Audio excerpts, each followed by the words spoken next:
What's up, everybody? Welcome to the First Class Podcast, where we talk about Bitcoin, crypto, Web3, NFTs, everything you need to know to get into this decentralized economy. I'm Courtney, and I'm here with my partners. It's your boy Sticks. And Juan, and we are here with a very special guest, Mark Mackenzie, the founder of MegaPont.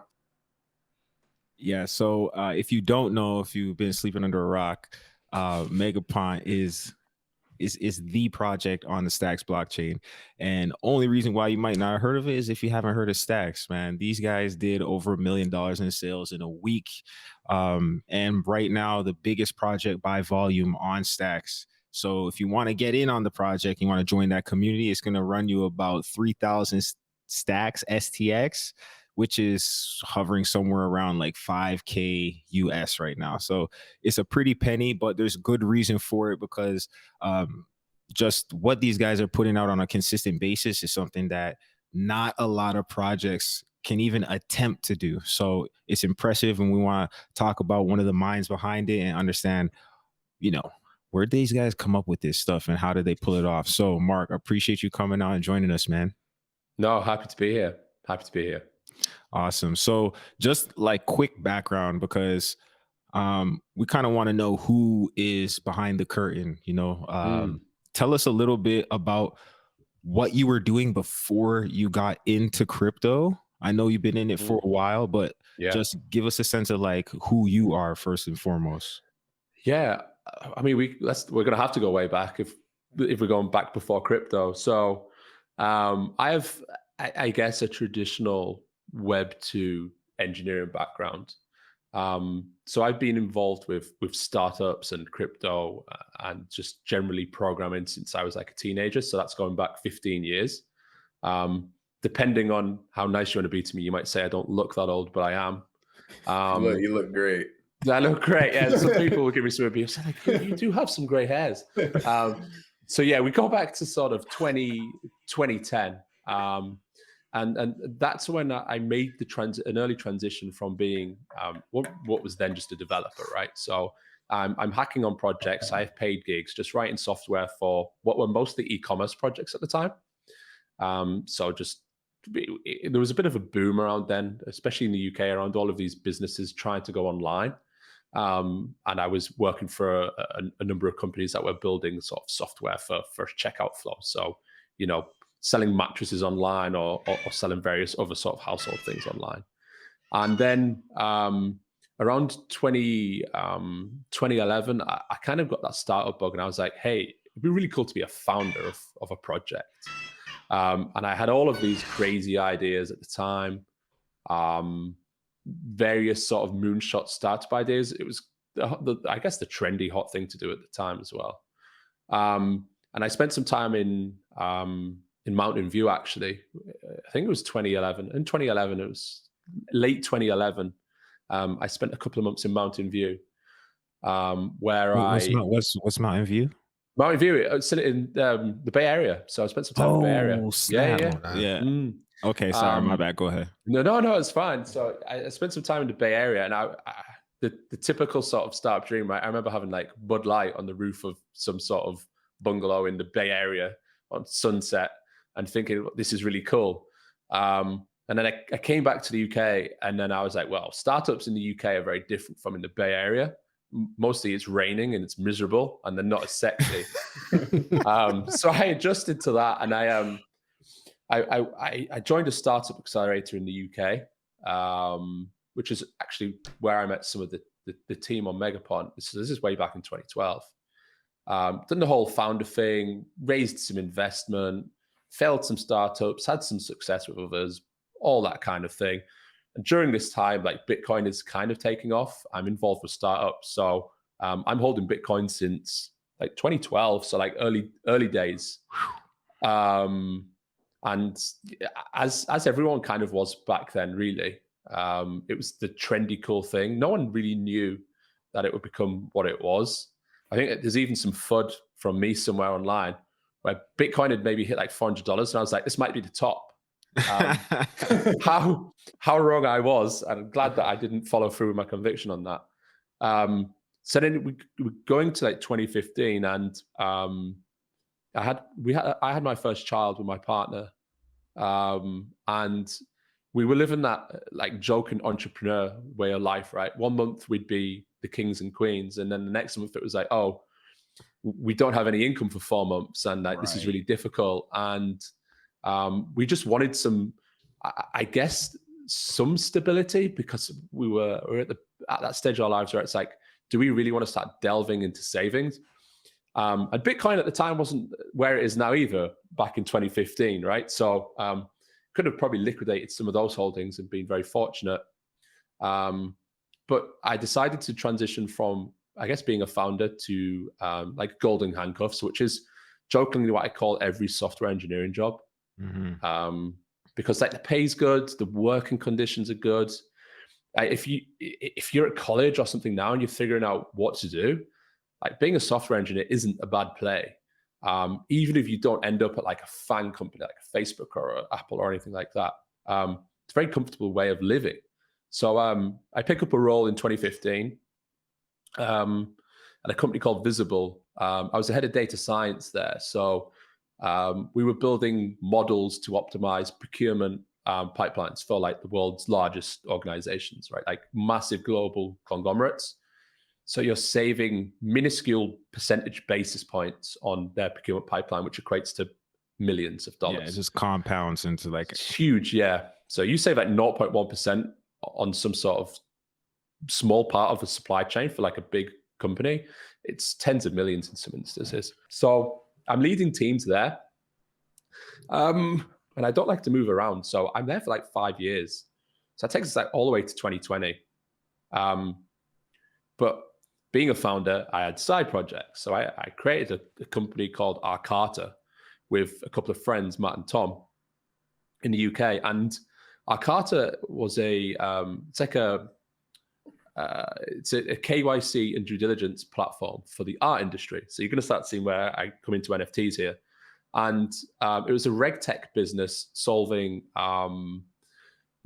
it really kind of didn't get anywhere for a number of years. And then in 2020, the EU implemented this directive called the EU Fifth Anti-Money Laundering Directive. And what that basically meant is that every business with transaction volumes over $10,000 had to go through KYC, any art transaction. So if you buy a painting right now in the EU from an art gallery and it's $11,000, you have to hand over your passport. They're going to check, see if you're on any sort of international blacklists and you can't buy this item.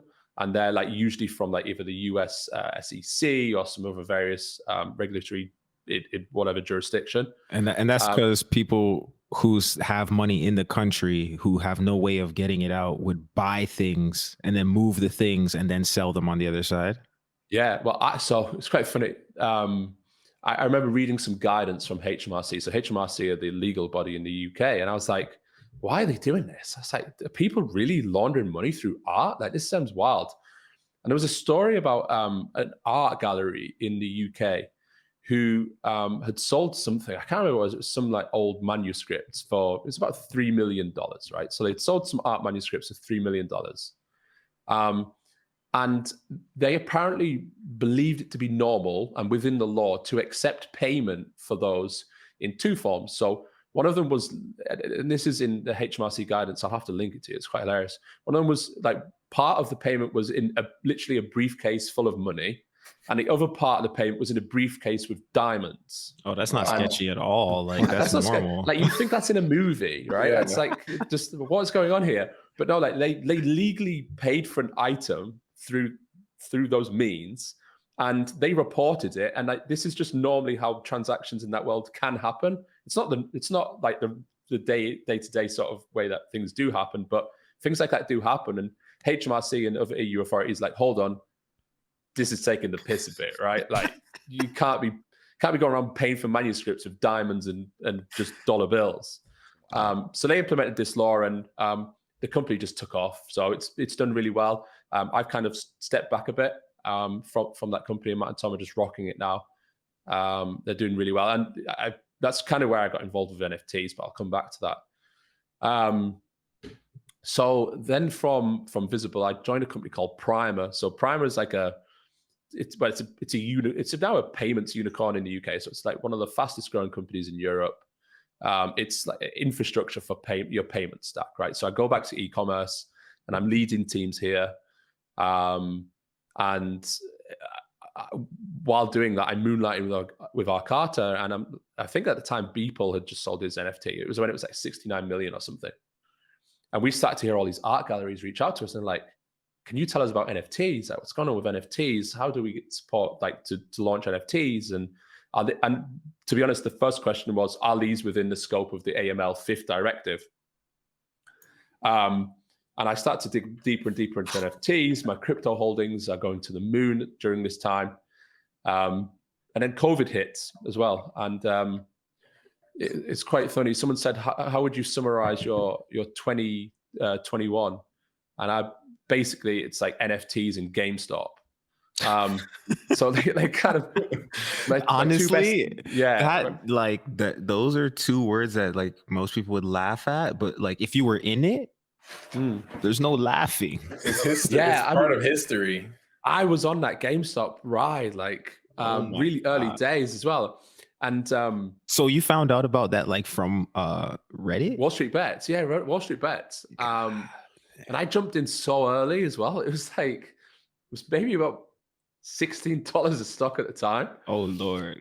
And that went as you can expect it to. So that's like a big part of my life. I jokingly with my partner, I said we should get like a GameStop registration plate and just put like GME on the car, just because that had a profound impact on our lives, mostly because it put us in a position where I could start to take time away from the golden handcuffs and put it into other areas of interest.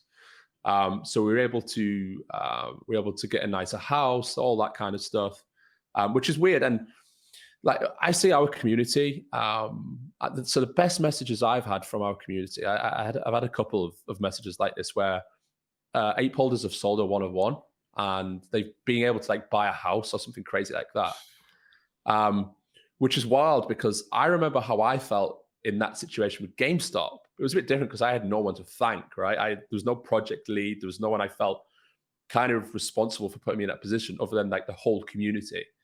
But at the time, I just felt so overwhelmed that I almost didn't know what to do. It's like, I'm in this crazy position and it's like when winning the lottery, but you're a bit more involved, right? It's like your friends have picked the balls for you and said, oh, you're now going to win this lottery. Like you want to thank those people. So I get messages from MegaPont holders like, oh, I've been able to buy a house and stuff like that. That's which awesome. I think they're definitely the best messages to get, because obviously the project could have gone the other way, right? There's always that risk. So when it's gone that way, my house. I lost my house. I bought these 100 NFTs and then now I have 0. Can you help me? Devs, do something. But no, they're the best messages. So I've had a crazy ride. There's a lot of waffling there, mostly just leading teams in Web 2 and like shipping products. And I said something in Discord last night actually on this topic that we're now starting to see this, I want to say next phase of in particular NFTs, where there's a lot of talented individuals in Web 2 startups who are now seeing the amount of money in this space and are transitioning over. And the quality is just going up and up and up. And people like openly say to me, how come MegaPont has been able to ship so fast? And like the whole of the MegaPont team, other than the artists that we can come out to how we met, is mostly like what I would consider like my inner circle. So people that I trust, that I've known for, I think at least like 5 years. Nice. They're talented individuals. And like Mr. Zion on our team, the one thing that he openly said when we were starting out is like the most difficult thing that we could see in these projects across any of the chains is they can't seem to find reliable individuals. And there's a lot of individuals who like, oh, hey, I can build this for you, I can do this for you, but they're not reliable. Sometimes the work isn't up to standards. But we're now seeing a whole bunch of really talented folks come in from Web 2 and be like, hey, look at like my portfolio building at a Facebook or a Google, or look at my design skills on Dribble. So the quality of projects is just now going up and up and up.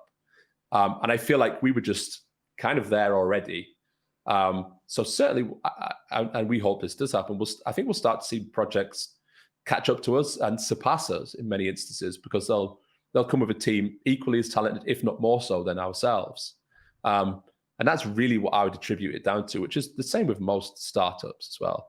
We've been most successful for two reasons: one, the community, and two, just the quality of the team. And I think people sometimes associate MegaPont as being just like, oh, it's Mark and MegaPont, but it's like 8 or 10 people who work actively on MegaPont. And if you take out like one or two of those, the whole thing fucking falls apart. So it's really just the output of all of the constituent parts together that produces the big machine. Man, hold on, because there's points that you made like 6 minutes ago that were gold, and there's no way that we can brush over these, because we can go back. I want to just quickly like ask a couple of things. I'm not sure if you would know this off the top of your head, but like, what's the most that one of the MegaPonts has sold for? Do you know off the top of your head? I think it might be like 36,000 stacks, perhaps. That's crazy. Maybe. And stacks at the time was like 2.4 or something. It's about $70,000, I think, maybe the highest. Which is like not, and you minted at what? Like 50 stacks, yeah. 50 stacks. And this was like late October, early November? October 26th, yeah. Oh, crazy. My birthday's the 27th. So I definitely missed like the best birthday gift. Yeah. Man, I heard about stacks from Dan Held. He wrote an article. I was like a real Bitcoin person, so he wrote this article, and that's how I got into stacks. But I digress. I feel like part of the reason why, and you said like the quality is improving because you're seeing more people who actually truly have like skill. They've worked in the industry, you know, building, shipping, actually working on teams, having a product roadmap, and not just like a roadmap. They're coming into the NFT space, and you've been in a lot of different seats in tech, like whether you're the one with the vision running the actual operation, or you're, like you said, golden handcuffs, like inside of somebody else's machine, making it work from the inside out. I think personally, just listening to the story, that has a huge reflection on what you guys have been able to accomplish. Because from the outside looking in, this stuff looks easy. Like NFTs and even the GameStop thing, the mainstream media narrative is like everybody's getting lucky. It's 16-year-old kids who just messing around on the internet with JPEGs. But like, you've basically taken something that you've worked for at least a decade on, a skill that you sharpened, and it just met at the right time with the opportunity, and you had the right people around you. So like, just talk about when you guys started MegaPont. Like, obviously there was discussions around what you wanted to create, and like, what was the original vision for MegaPont? Because it looks well thought out. Yeah, it was well thought out. I think we've gone past where we thought it was going to stop. So the conclusion of our roadmap, and I think this was just a byproduct of how NFTs were really selling themselves back then, which was you had a roadmap and you wanted to deliver on the roadmap. So we always wanted to deliver on the roadmap and see it through. And the conclusion of our roadmap was the robot drop that we had in late December. There'd be a DAO that follows that. And it was really, in a way, like a stepping stone to where we're going now. And I'll mention this in a moment. But we thought it all out, and we completed a lot of the work beforehand. So we kind of got together as a group, and it's funny. We all have big networks on the MegaPont project. And one thing that we didn't want to do was kind of abuse those networks like every other project. We didn't want to like shill to our networks that we had. We're really connected with quite a few influencers, but it's like, we don't want the project to just like pump and dump. Because it's interesting. There's a few lines of thoughts on this. So people said, oh, you mispriced your mint. Like it was 50 stacks, and it immediately, I think within 24 hours, is like 400 stacks or something. You've left money on the table. And it's not leaving money on the table. It's where do you want that money to go? And it's also basing your mint pricing is so important because it sets expectations. And like if you price your mint at $5,000 or 2 Ethereum or whatever, then you've got to deliver on the expectations that you're a 2 Ethereum project. So in pricing it at 50 stacks, and people have said that, why don't you feel the pressure? Well, we don't feel the pressure because for the most part, now everything is all shits and giggles and it's a lot of fun because we've delivered on what was our initial vision of making sure that everyone who buys in at 50 stacks is receiving a project that is befitting of that price. So have we delivered 50 stacks worth of value? I certainly think so. And when we got past that point, it's, okay, everyone else is buying in after this point because they want to. We can't control them. We're not asking money from them. So if people, like, for example, if you're buying in now at 3,000 stacks, it's very hard for us to control a roadmap around 3,000 stacks because we didn't ever mint at that price. So we don't have the funds that you would expect a project that's selling for 3,000 stacks would be able to do. So we were like, let's set a price 50 stacks. Let's build a project around that base. It was loosely based on the cost of our time as well and other resources that we need. And let's deliver the project. Now, that changed very quickly when it just started to explode, right? So it's like, when was the realization that it was something special? Wait, can we just say that it's only been 4 months? I Like, know. we're talking like this thing is like mature, grown adult. That was 4 months ago. Like the first 2 weeks after that 26th of October mint, it felt like 5 years. Time was so slow. I was like, Christmas feels like it's never going to come. And then like I ruined my Christmas with a robot factory. We'll talk about that later on. But time moves so slow when you're actively just building on this stuff. But yeah, we wanted that digression there is insane. But we just wanted a project that was, hey, let's have some fun and deliver like a real project with a roadmap that the community can be proud of that they bought into, right? And that was the number one goal. And it was certainly a stepping stone. We could come on to the stepping stone, later on. When did you feel like you were ready to like mint your project? Like when were you like, this is the time, like we have this set in place, like we're ready to go? We didn't think it would sell out. So that was the first thing. And we had like a few back. Why? Just because you never did it before, or because Stacks was new, or? I think a combination. Like Stacks was new. So at the time, what projects were on? So the blue chip at the time on Stacks was Bitcoin Birds. But everything was minting out though. So there was probably, but nothing was, there wasn't a big project that launched. There was the Punks though. The Punks minted out, but they minted out at, I think it was like 10 stacks, something along those lines. And they were the first, right? So they're always going to mint out because nothing else existed. So I mean, when they were minting, there was no marketplaces. There was just nothing. It was just, you could just mint the Punk and you kind of could do nothing with it. And Stacks was that early. So I think that's August. And then Stacks Art popped up and projects started to mint out. There was the Bells Witches, there was the Pops, and then there was obviously Bitcoin Birds. And we kind of just applied our thinking of let's launch a polished product. And at the time on Stacks, I think like no projects were launching with things like websites. Absolutely no one had minted on their own website. It was all through like a marketplace. No one really had a roadmap.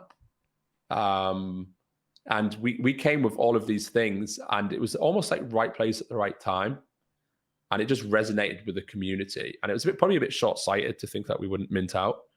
And the realization of a mint out only really happened when we opened up the whitelist mint. So everyone could mint up to 5 apes. And we genuinely thought the average would be about 2. And it's kind of funny. So we had the mint of 2,500. And on the whitelist, I think we allocated like 2,400 tokens.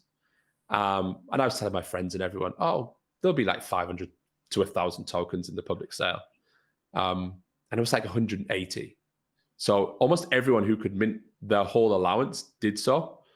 A lot of people, and I think the reason why is because they were selling at the time on the secondary for like 300 stacks unrevealed. So people were minting one and being like, oh shit, I can just sell this and then mint the other ones. So a lot of people were just doing that. So yeah, that minted out then. And it was just really like right place at right time. But other than that, when we were like, I don't think we were ever ready. Like we were just like, we've got nothing to lose, right? I think still a good way to pick an NFT project is to look for a founding team that don't need to chase the bag. So if the founding team have some financial stability or they've been successful elsewhere, they're less likely to rug you because they just don't need to. So like, regardless of doxing themselves, if it's a successful team, then they're probably not going to be worried about it minting out or not. Maybe from a reputational standpoint, they will, but they're not going to mint out and then cash out the funds straight away because they just don't need to do that. So we kind of didn't care. We were like, if this mints out, cool. If it doesn't, we're still going to deliver on the roadmap anyway, and people will probably just mint it out as we start delivering on the roadmap. Was the community already really passionate leading into, because you had whitelists obviously, so there had to be some type of community? But I mean, it was so easy to get. You literally had to come into our Discord and just react to a message to get it. I think to get whitelist. Yeah, was it. You didn't have to give up your firstborn. You didn't. No. You just climb a 100-story building. And... I think some nights I would just log on and I would be like, "Hey, who wants whitelist?" And 5 people would be like, "Oh, I do," and I'd just give them it all, right? So it was just. Do you know what people are doing for a whitelist? I know it's crazy. February 2022. It's a job now to hire someone to be you in Discord and grind the whitelist for you. Oh yeah, on Fiverr.com, like people are literally doing gigs. Wow. Yes, they're doing gigs to get whitelists. It's crazy. It's crazy. But no, that's cool to hear though, because I guess really the purpose of the quote unquote like whitelist, or like you guarantee yourself a spot in the mint list for people who are new. The point of that is that really just to gauge how much interest there is before you actually open it, or because there's not the same. Oh, you didn't want to do it. I didn't want to. So the reason that we did at the time, so if you go back to Stacks at the time, it kind of had these real scaling problems. And so some of the projects that did mint out, what you would see is like on the Bitcoin birds, for example, you'd see everyone go to mint it, and then it would kind of like just be random who gets to mint based on what's in the mempool, right? Because it's a lot slower and things are anchored in Bitcoin blocks. So you'd have a bunch of transactions and the miners would just pick who ends up minting. So we were like, how do we ensure that certain people can mint the project? And we had these ever-changing goalposts around how many people we were going to put on this like mint pass whitelist process, because it was really, we just wanted people who wanted to mint to be able to. There was no other reason for it, and eventually it started to get some hype, and we had to do like the raffle giveaways because more people wanted it than we could give to them.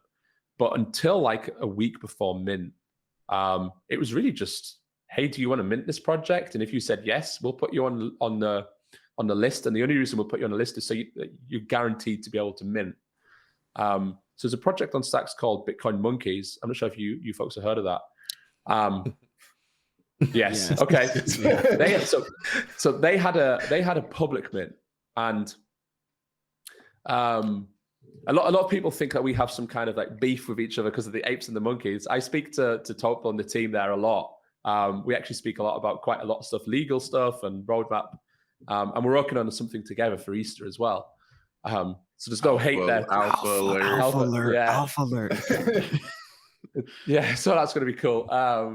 And they had a public mint, and it was so good for the space because so many new wallets came in, like from ETH or Sol or wherever. That was my first Stacks NFT. There you go. Yeah, like people, I don't want to grind whitelist, and like if a project doesn't value your time, they're probably not valuing their own time, right?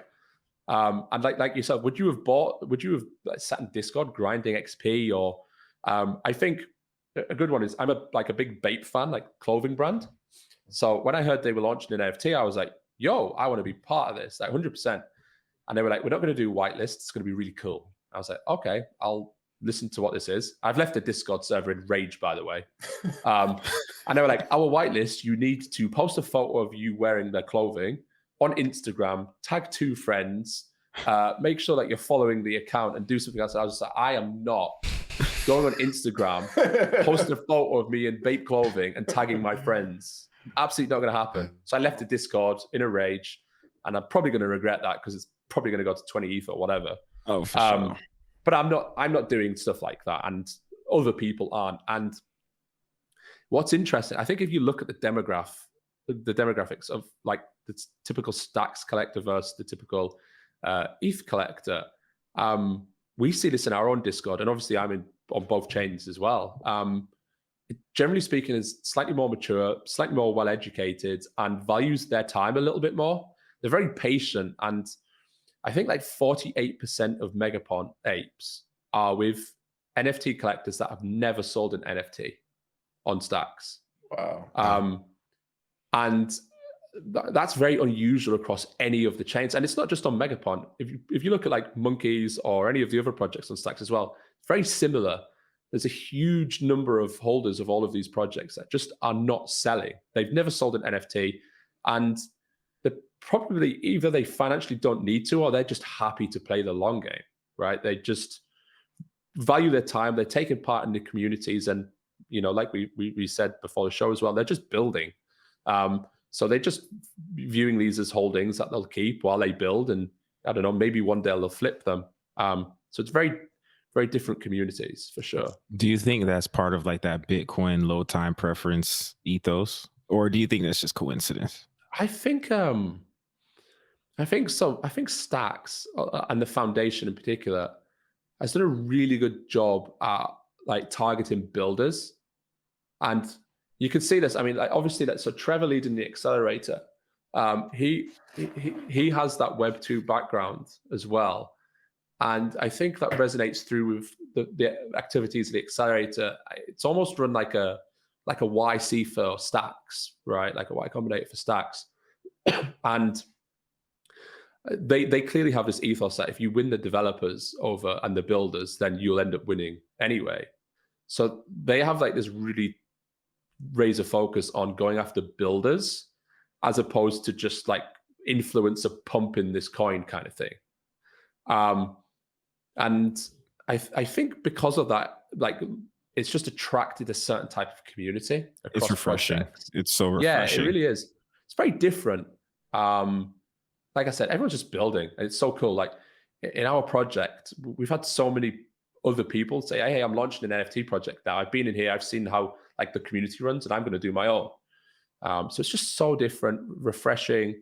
And yeah, the reason I think it's probably to do with it's a combination of obviously by accident, right place at right time for sure. But the foundation in particular, focusing on builders and the ecosystem and not influencer pumping the price of the coin, absolutely has been the right thing to do. So you guys got Mega Kongs, and so you started on Stacks, yeah, and you had the Robot Factory, which I feel like we could talk about that too, which was like the second collection that you guys did, where everybody who had a MegaPont, like the OG, they got an airdrop of a mainframe, which is basically like a robot body, and then they got a crate with 6 different components. That's basically the traits that they could pick and choose what they wanted to put onto their NFT. So yeah, the group there, the drop there on the robots was interesting. We decided to build this long before the project launched, the whole Robot Factory thing. Evident by the fact that we had a newsletter a week after launch showing off robots. So it's like they must have been building this because look, they're already showing it off, and the other mint is just finished. So robots though, wow. They ruined my Christmas, as I said. Yeah. Tell us about that. Was it just like a mad headache? Because like what happened? We minted like I think it was December 20. I don't even know when it was because I was so angry with the whole thing. It's like December 21st or December 22nd. This is my fault, by the way. I went on holiday with my family to Center Parcs. So Center Parcs is like a holiday village in the UK. So we go there for 4 days, and we go there like the 4 days before the mint drop. And like, you can imagine what I was doing while I'm on holiday. Chilling. Yeah, I was just chilling out, having a good time with the kids. Every night I'm just working on my partner. Like, I don't think she's forgiven me for just working through this holiday. So that's pretty much what I feel like I ruined a family holiday, but that was a time pressure that we put on ourselves. Absolutely. Like, we could have probably said to everyone in the community, hey, this is coming out early January. No one would have cared at all. I don't think anyway. I could be wrong there. Obviously, it's easy to say that now. I don't think anyone would have cared anyway. And we just had this really unrealistic time pressure. We delivered through on it, but it was hard. There was like late nights. I don't want like a mini violin because at the end of the day, like, people are working much harder than that, right? It was just a stupid thing to do, right? Like, just to have that time pressure for no reason. Mm-hmm. And like, almost led to burnout. Like, Christmas was just, I don't want to say I was miserable, but I was just exhausted. I just, for a couple of days, and we had so many fucking bugs. Everything just kept breaking on the thing because it's not a standard NFT drop. We tried to be really clever. It's quite funny. I remember when we were going through the QA, playing with the Robot Factory, and me and Xeon were like, oh, this is amazing. Like, I can't go back to another normal mint after this. Like, why don't more projects do something like this? And now looking back, other projects have come to me and said, like, how do we do this? I'm like, you don't want to do this. I was like, you do not want to do this? Because like, even now, 90% of our support queries are the Robot Factory. When anything breaks, it's the Robot Factory. When we're trying to scale any of the tech, it's the Robot Factory. It's like, how do we shut this off? Because if you shut it off, then people have got a bunch of NFTs that are worthless, like components. So we can't shut it off. It's just, we didn't make a mistake. And Xeon articulated this to me. We made a mistake in not having it as like a timed drop. So you've got 2 weeks to build your robot. So now we've locked ourselves into supporting this thing forever, whatever that forever means. So we're trying to fix this with technology by putting the generation of the NFT on chain, like linking the JavaScript. So like, if we all disappear, and you can still build your robot kind of thing without us being a necessary party. So that's where we'll get to with that. MegaKongs. MegaKongs is really us like just expanding, and you could see MegaKongs as, okay, this is the first thing these guys are doing where they've gone beyond their roadmap, which it is really. So now we're starting to experiment with things outside of our roadmap, and MegaKongs is our way of expanding the community because we're still really small. And what we kind of decided was, hey, we can bring in a chunk more people into this community in a way that we think is kind of nice. We can grow the community. We can go across to ETH and play with some of the toys there. And we can also show off with what we can do, like in terms of the generative art process and the tooling that we've built there. So yeah, it's really first and foremost an expansion of the community, but also almost like a seed funding round for MegaPont as like an NFT project as well. So we've got a hell of a lot of stuff now that we're kind of working on, like the sandbox and the voxel art. We've got the apes in space drop that's going to be coming out before Easter. We've got like the voxel models for the apes. We've got like the alternative art appearance for the apes, and all of this stuff is like no cost to apes. So it's like, well, we need to pay for that somehow. And like the sandbox, you're looking at between 100 to 150 ETH there to acquire your land and to develop on that. So all of these things are real substantial costs for the project that needs to be paid for somehow. You're going to Ethereum, and it's kind of a way to re-kickstart the project, not even kickstart because it's already rolling with a lot of momentum, but you got to inject some capital back in there somehow. Secondary sales aren't really just, it's not the same as doing another drop. Like, do you think because of the position that MegaPont's in, that you can have like a material effect on bringing new people into Stacks? And is that something that you think about, or is it more so just, you know, you go to ETH because, like you said, like you're gonna get another chance to get some cash influx, and then you could do more for your own community? I think it's a couple of things.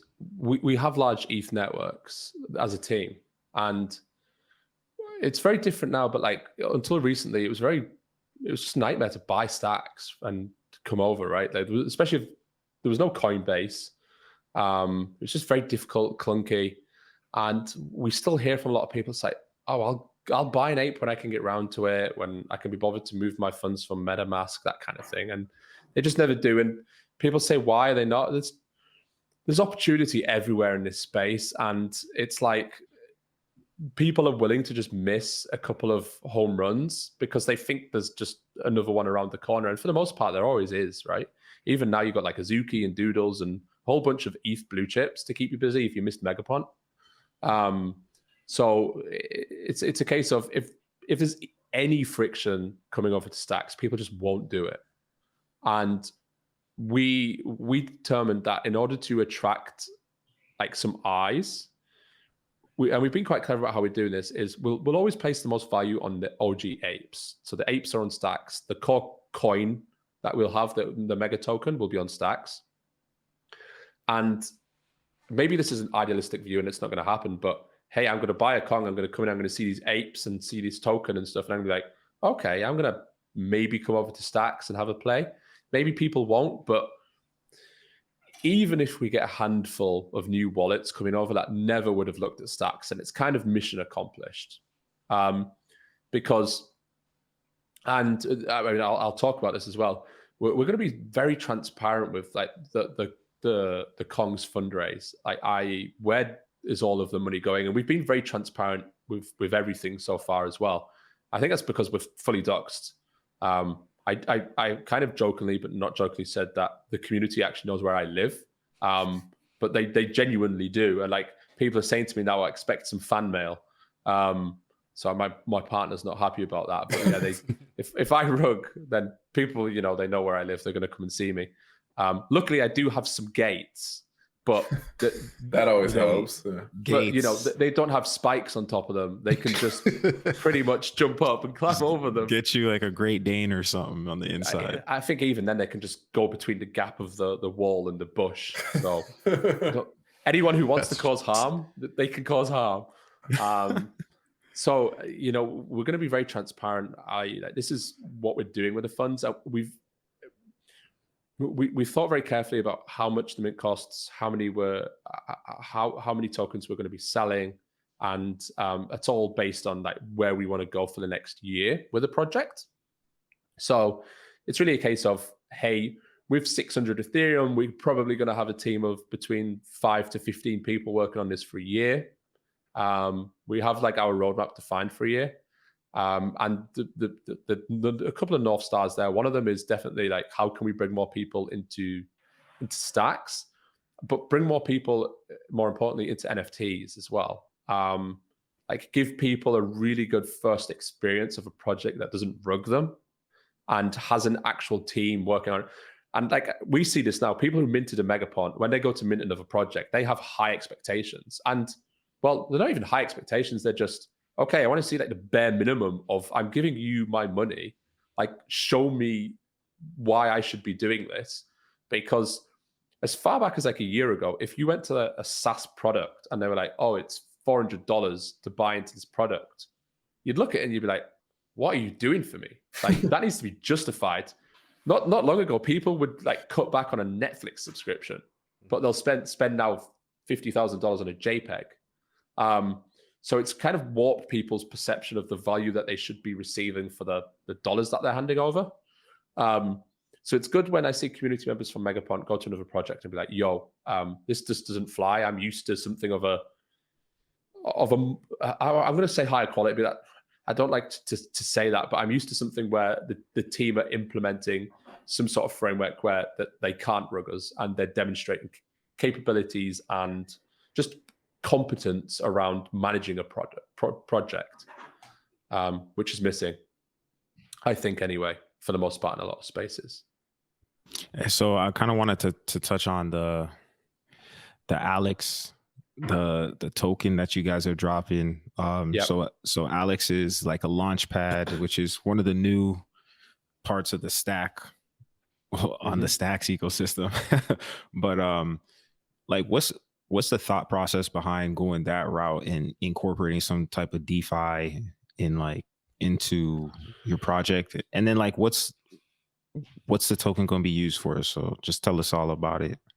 Yeah, so I think some people in the community, I had like a mini AMA yesterday, almost by accident. I'd finished work. It was about 1 o'clock in the morning. And I was like, hey, I'm going to pop into Discord and just chat to a few community members. So there's two components to like where we're going right now with MegaPont.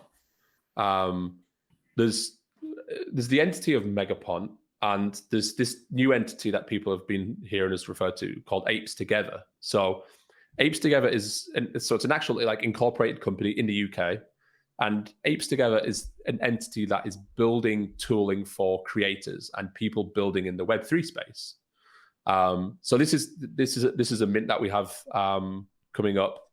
I'm not sure when, because we're still working on some of the stuff.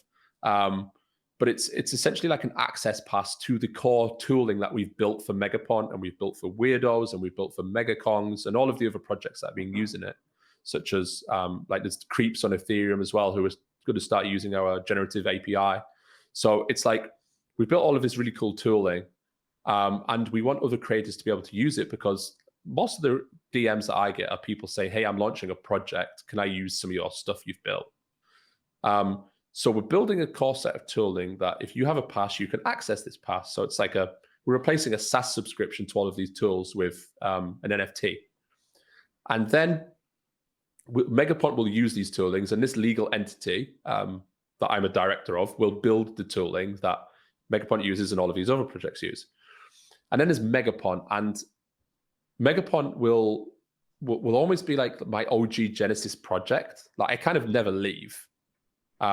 Because it's like such a big part of where I've gone on this crypto and NFT journey that it will always be very closely partnered with Apes Together. And so the Mega token, what we're trying to figure out legally speaking is how can we give the apes so the apes will be the only NFT that yields this token. So how can we give the apes some ownership in this legal entity, Apes Together, right? And someone was a bit confused by this in Discord and said, how can you articulate it? And I was like, so owning the Mega token should theoretically in our minds be like, almost like owning some stake in a cooperative, right? So like if this entity does well, I receive some of those benefits in some way. And this is why it's difficult, because you're approaching onto like securities laws. Yes. And the entity itself is, hey, we're just going to build all of this cool shit. If you have the pass, you can use it. So there's two parts to deal with there. Now, we've spent so much money, energy on dealing with the legal bullshit around, like, because it basically is a security. If I own a security and it's benefiting based on the efforts of other people, it's a security. So it's how can we do it in such a way where it doesn't become a security? It still has some kind of co-op level of ownership. And we'll get there eventually, and we'll strike a balance around ensuring that the apes and the token has some meaningful impact on the core technology group. Still trying to figure out the best way to do this without one of us ended up in jail. And Alex's role in this is really, so when I first spoke to the Alex team, I was like, this team is very, very smart, and like they could ship as well. So they were just ticking all of our boxes, like who we want to partner with. They're shipping product, it's high quality product, they're super smart, they're engaged, they're kicking our ass when we're late on things. They're like, hey, where's this? You said it would be here. And we're like, oops, doesn't fly with them. No, they want it, and they're pressing us. So they're really there, and we're using them as almost like advisors in the space, really. Hey, this is where we think you should go. This is the legal route you should take. This is how our technology platform can help you. And we don't want to become a DeFi product. So Alex is doing the DeFi. What we'll be doing there is just leveraging their DeFi capabilities, i.e., we have a token in our ecosystem. This is the tokenomics. This is what it's used for. But when you want to do all the fancy DeFi stuff, go over to Alex, because that's just not our play. So yeah, that's I guess a very confusing overview of the future of MegaPont and apes together, without some sort of literature in front of you to help you to see that. Nah, that's I think that's what this whole crypto thing is all about, is the fact that like you can create something that somebody else uses, or you can plug in like different components and you could build like a jigsaw puzzle out of like a token. You got this collection here, then there's this community, and then there's like these dApps, you know what I mean? And it all just kind of interconnects in some way. And if somebody likes it, they use it. If they use it, then it becomes valuable. And you know what I mean? It's literally like based on merit. Like if something's good, then it propagates. If it's not, then it fizzles out eventually. Well, I guess not all bad stuff fizzles out. They still got BSV and all those other ghost chains. They're slowly dying though, right? They're slowly dying. And I think just as more capital comes into the space, like we'll probably all start to look back on certain things and be like, what were we thinking? And I think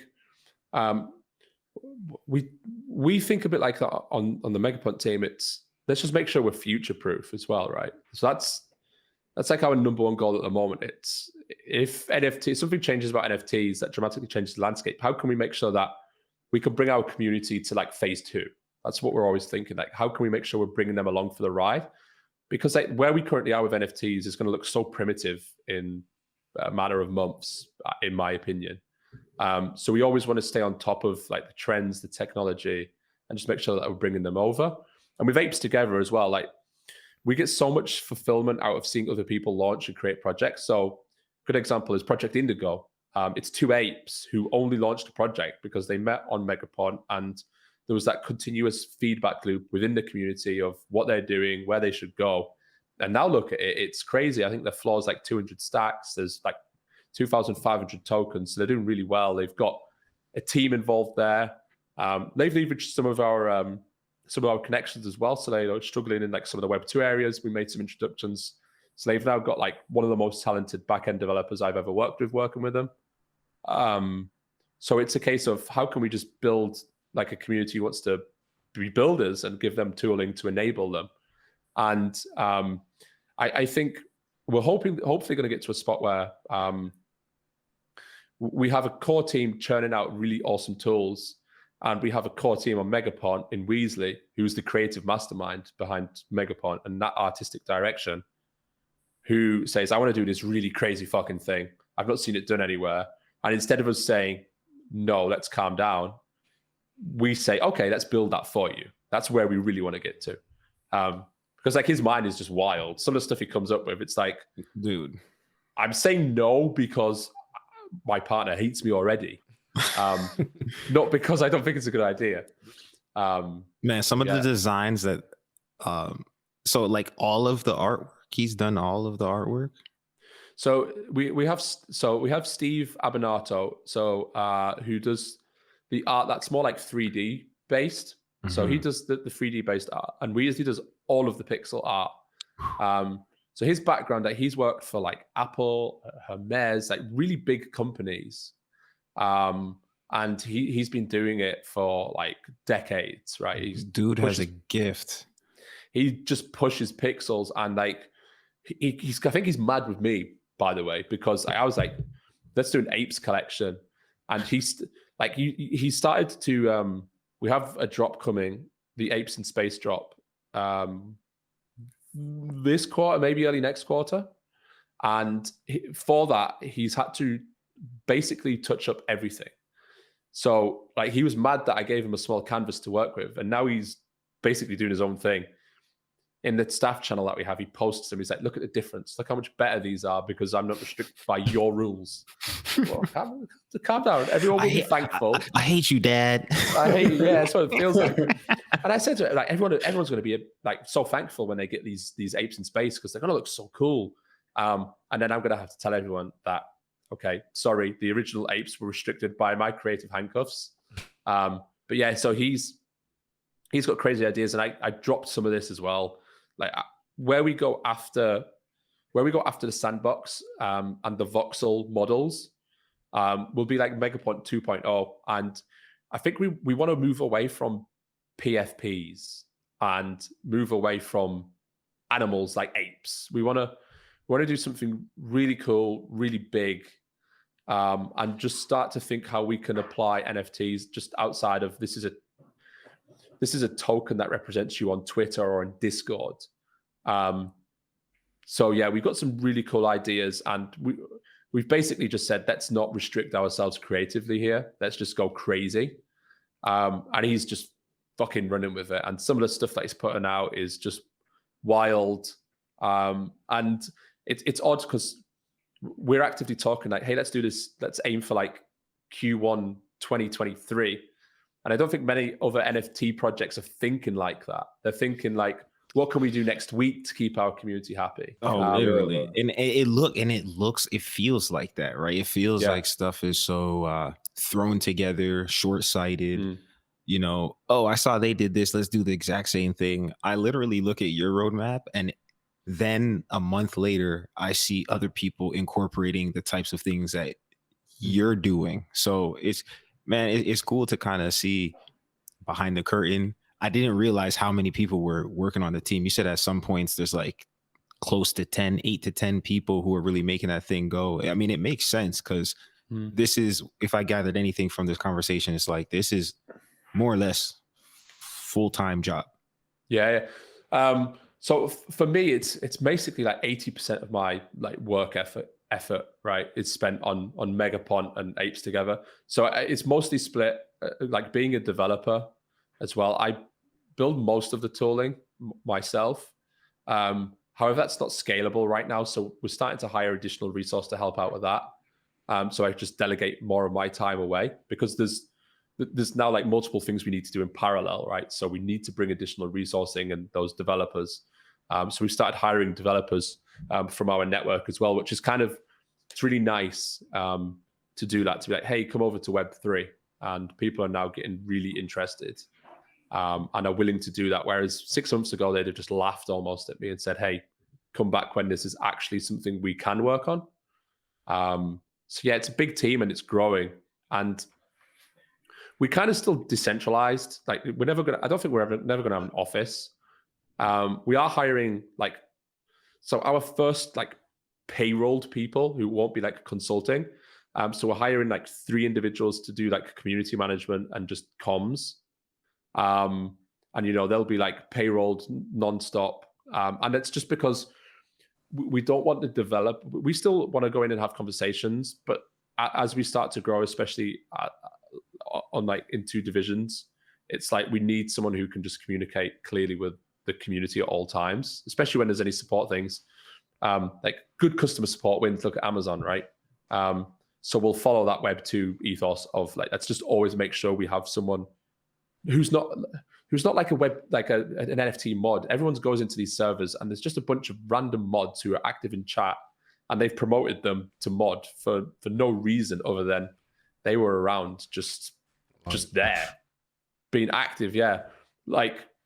Pay someone who has customer service experience. When there's a technical issue or someone genuinely is mad or angry, you want someone who has the skill set to manage that situation. And I think this is just most other projects don't want people on payroll and stuff, right? But you can't get a customer service agent not on payroll. They're not earning big enough bucks or working a job that isn't stressful enough to just part gig on a night as a customer service agent. They're not going to do that, right? Man, I'm just envisioning the call center. We're just hello, and somebody's yelling at you, and you're just man, I'm not getting paid enough for this. Imagine on a day working in a call center and then coming home on a night to moderate a Discord. No one wants to do that. But get paid for one of them, right? And And again, like everyone should be, there's enough money in the space to pay everyone a decent salary as well. Which is why it's frustrating when you see like some of the new wave of NFT influencers who are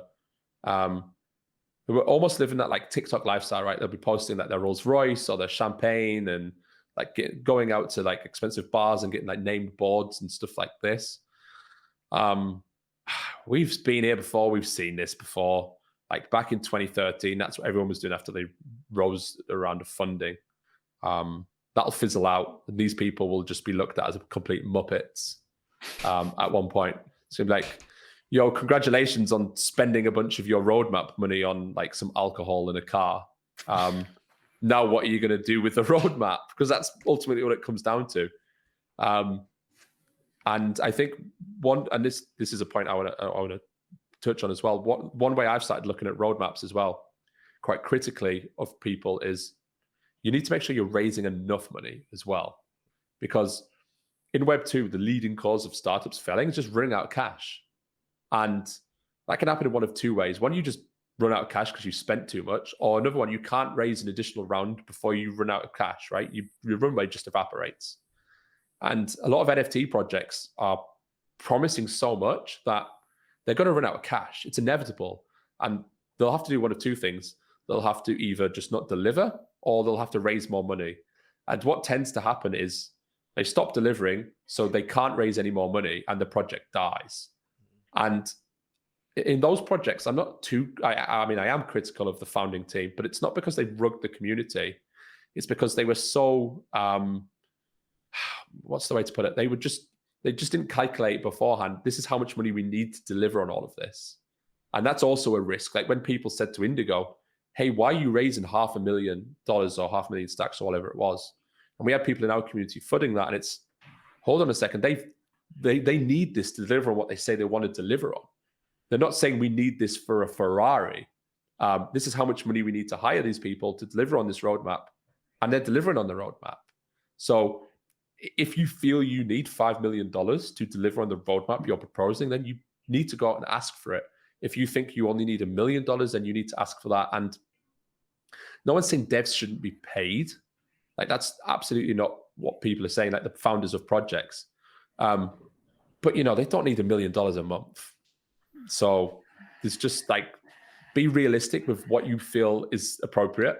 And if you're successful, you've got a bit more leeway, right? If your floor is 100 Ethereum, like Yuga Labs is with Bored Apes, no one gives a shit what those guys are taking out and paying, right? Do you care? You don't care. They can notice. They can live in a mansion. They can be out like flying a private jet, so they can do what they want. No one cares. But those questions get a lot different if your project goes to zero. It's now where's the money gone? And a good example is on Ethereum. Project's not doing bad, but it kind of leaked that the founders had bought a couple of Lamborghinis, and it's like no one would have cared if the floor was 5 Ethereum, but it's dropped, so now everyone cares they've got 2 Lambos. And it's like, hey, you should work on this project more than just driving around in your 2 Lambos. So if you take out the bag for these kind of just superfluous expenses, then make sure that your community is going to be happy for you to do so. I think a good test is if you were to purchase like a big asset and post it in your Discord, and if your community were happy to see that, then that's fine. But if you felt so bad about it that you would hide it from your community, then you probably shouldn't be buying that thing as a project founder. And it's as simple as that. Like people have been on my Instagram and have seen that I live a comfortable lifestyle, and it's not ridiculous. It's just like this guy has had some golden handcuffs. He's had his GameStop. He's been holding Bitcoin since 2012. And typical degen. Typical degen. And his lifestyle is the same as 6 months ago as it is now. And that's the important thing. It's the before and after of the NFT project. i.e., is there a noticeable difference from when the project minted and all of a sudden there's a Ferrari and a big house and a private jet, and before that he was like living in a caravan? Like that's when things are a bit fishy, right? But just be realistic with the community, right? Like post a photo. If you want to show off an expense or something like that, post it in the Discord. If everyone riots, then you fucked up. It's as simple as that. Man, that's the realest. I'm gonna be honest with you, man. Like, as soon as you pulled up with the vape on, I was like, I like this guy. I like this guy. But no, man, it's cool to hear that, like, we have a meme in our community, right? So we have a meme in our community that my favorite bag is a Louis Vuitton Keepall, right? Because everyone knows that I have a LV Keepall, and I have done for a while. Like it's the family bag. So it's like a meme. At least if he's going to rug us, he's going to do it in style. That's what they'll say. But that's what I'm saying. Like, you guys can crack on each other. Though. It's like you have jokes, but you're just like I don't want to say you're just, because that's to minimize it, but it's like you see this huge success, and behind it, it's a person who you could relate to. I think that's part of the reason why the community's got to be so strong, is that, like you said, the team is guys that you've known for like 5 years. Yep. You know what they're made of. You've seen them in different situations. You've been with them. It's not like you found them over the internet and you've never met. So the chemistry kind of pours over into the other people in the group. And I mean, that's what this whole thing is about, right? You buy an NFT, you immediately get membership into a group. And over the last 2 years, that's one thing that so many of us have been lacking, is just the social aspect, right? So as soon as you buy a MegaPont, a Bitcoin Monkey you mentioned, or whatever it may be, right? Even some of these projects that aren't as well thought out and well executed, the thing that people are, I think, really gravitate to is that belonging. You get a group of people who are kind of in the same lane. And so, man, I think it's dope to just talk to you, hear that, behind MegaPont is like a dude I actually kind of relate to. You're not what I thought you would be. I'm gonna be honest with you. What did you expect? It's interesting. Always interesting to hear that. You know what though? I feel like you would have been like, I don't know, like just like mean. Like just a mean person, just like a mean guy who's just like, I just like, I don't have time for this. That's that I have arrived guy. Like, I'm here. Like, I've done this, man. Like, right. That's how they talk, right? But no, you're bad. I never think like my life experience is very different as well. Like, so I have 3 children. So I have 3 kids. So my son, so I have 1 son, 2 daughters. My son, he's like he's nonverbal autistic. And that gave me like a very different perspective on many things, I think. I.e., especially in this NFT space, a lot of people say to me, like, you always seem happy all the time.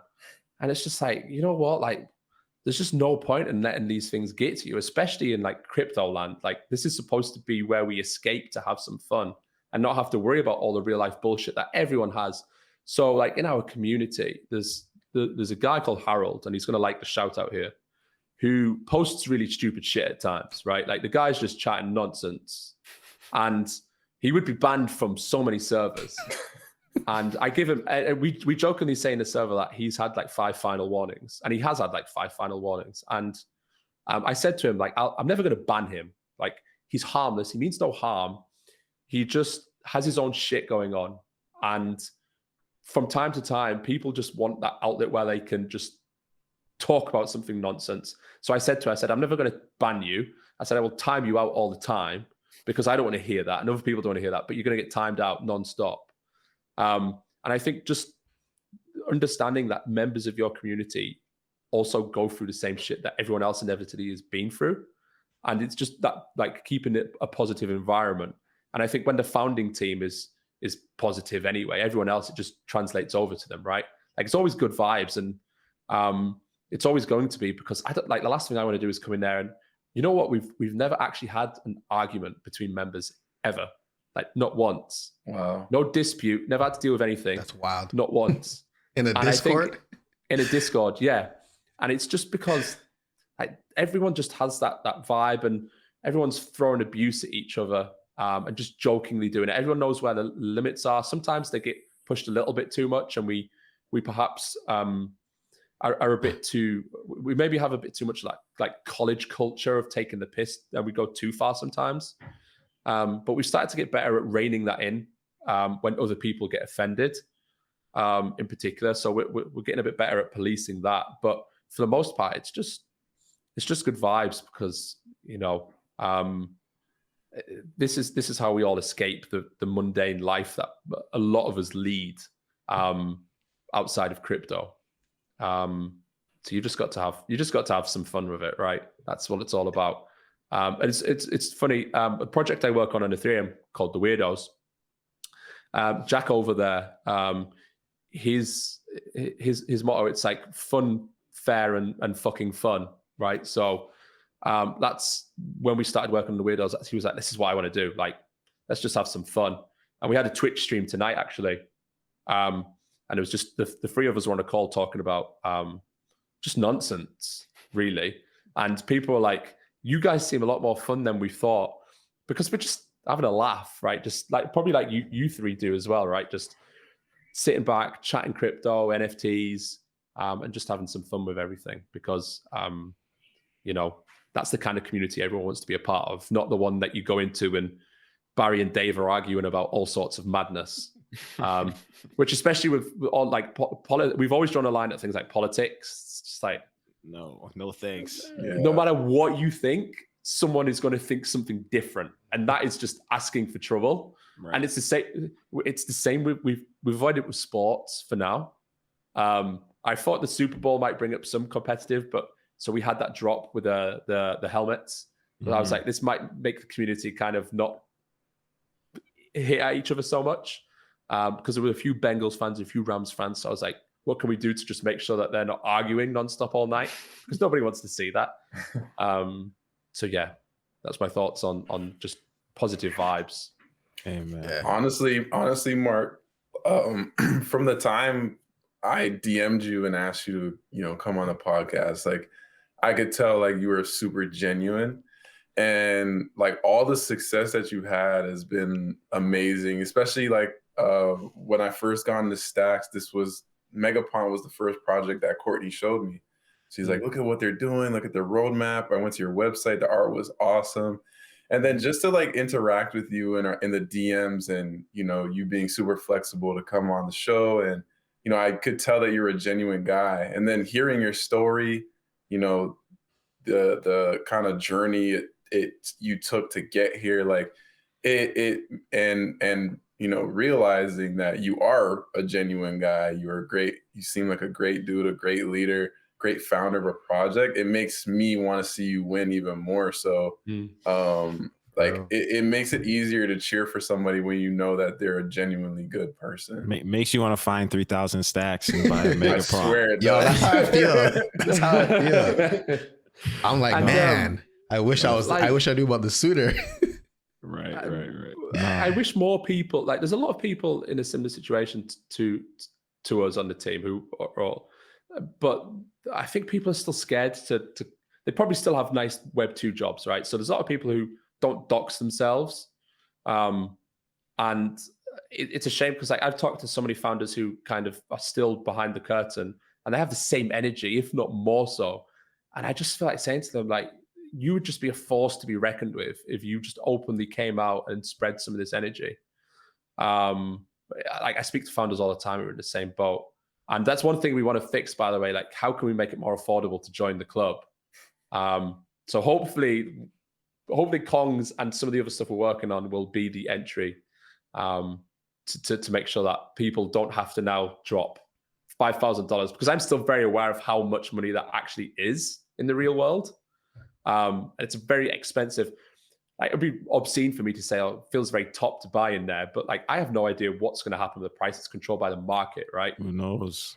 Absolutely no idea. So I don't know, maybe it would be a very wise investment, or maybe it would just be completely wild and just a really silly thing to do.